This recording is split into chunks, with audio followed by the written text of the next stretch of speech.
वो बिल जो समाजवादी पार्टी के सांसद जो मेरी लोकसभा नगीना से यशवीर जी जीत के आए थे, शेड्यूल कास्ट के थे, उन्होंने उस बिल को लोकसभा में फाड़ दिया था।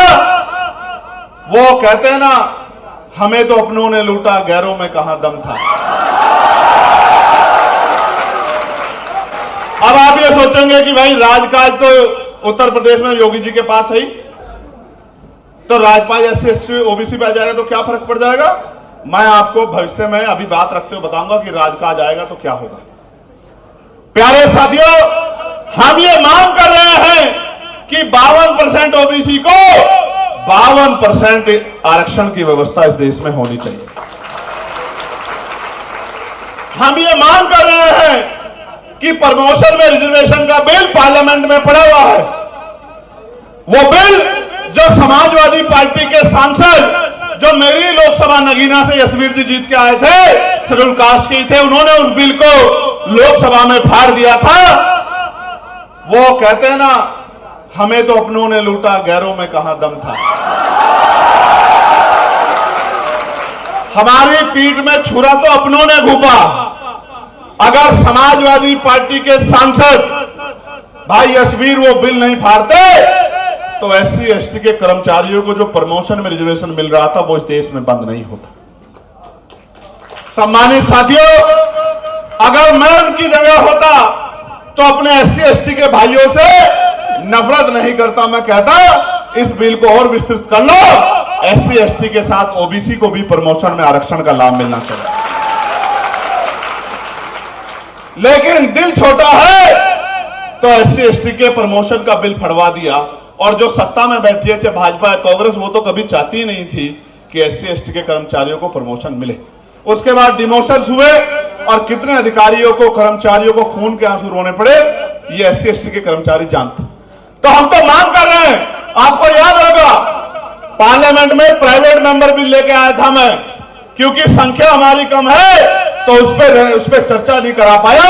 इंट्रोड्यूस मैंने उसको करा दिया था।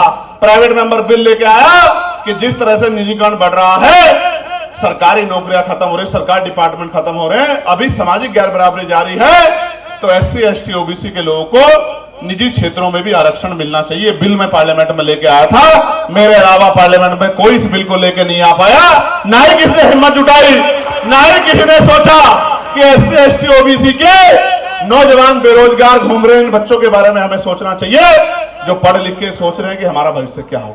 सम्मानित साथियों, आरक्षण में जिस तरह का हमला हो रहा है, मैं प्रभुजन से भी पूछना चाहता हूं, आपसे पूछना चाहता हूं, आरक्षण क्या है। मैं इसका उदाहरण आपको बताता हूं। एक जवान आज मुझे मिला था सीआरपीएफ का, नहीं सॉरी सीआईएसएफ का जवान था। मैंने उससे पूछा क्या आपके परिवार में कौन कौन है, तो बोला भैया 4 बहन भाई है। मैंने कहा क्या क्या करते हैं, तो बोला भैया मेरा दूसरा भाई जॉब करता, सरकारी नौकरी, मैं सीआईएसएफ में हूं, मेरी 2 बहनें हैं गवर्नमेंट स्कूल में टीचर हैं। मैंने कहा आपके पिता क्या करते थे, तो बोला भैया मेरे पिताजी पोस्ट ऑफिस में पोस्ट मास्टर थे। तो मैंने उसको कहा कि मेरी बात सुनो, ये जो नौकरी आपको मिली ये उस एक पोस्ट मास्टर की नौकरी से निकल के आई है, मेरी बात को आप याद रखो। तो मैंने उसे बताया कि भाई ये जो नौकरी आपको मिली है, ये नौकरी आसानी से नहीं मिली। आपके पिता को जो पोस्ट मास्टर की नौकरी मिली थी आरक्षण की वजह से, उस नौकरी की वजह से आप चारों लोगों को नौकरी मिली है। आप याद रखना, अपने माँ बाप का दिल कभी मत दुखाना।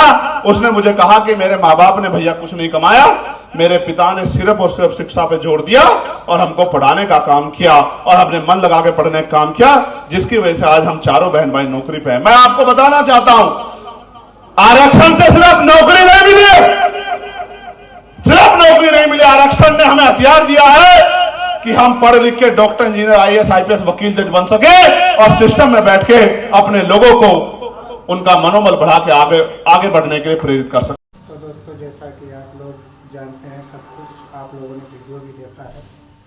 तो दोस्तों, आज हमारे देश में शिक्षा की हालत कैसी है वो आप लोग अच्छी तरह जानते हो दोस्तों। तो दोस्तों, एक रोटी कम खाइए, अपने बच्चों पे अपने आप भी ध्यान दीजिए, अपने आप फोकस कीजिए, क्योंकि पढ़ाई जो है, स्कूल भी काफ़ी बंद हो गए हैं, क्योंकि कुछ बच्चे ऐसे भी हैं जो अच्छे प्राइवेट स्कूलों में नहीं पढ़ सकते हैं। तो इसलिए दोस्तों अपने आप बच्चों पर ज़्यादा फोकस करें और शिक्षा की प्रति ज़्यादा ध्यान दें। अंधविश्वास से दोस्तों बाहर आइए, और क्योंकि हमारे देश में जो है शिक्षा की बहुत बहुत ज़्यादा कमज़ोरी आ गई है, क्योंकि जब से 27,000 स्कूल बन गए हैं तब से काफ़ी बच्चे परेशान हैं। उन पे क्या बीत रही है दिल पे, आप लोग खुद समझ सकते हो दोस्तों। हमारे कमेंट बॉक्स में अपनी राय ज़रूर देना, और कौन कौन कहाँ कहाँ से देख रहा है दोस्तों मुझे कमेंट में ज़रूर बताना। मिलते हैं अगले वीडियो में, बाय बाय।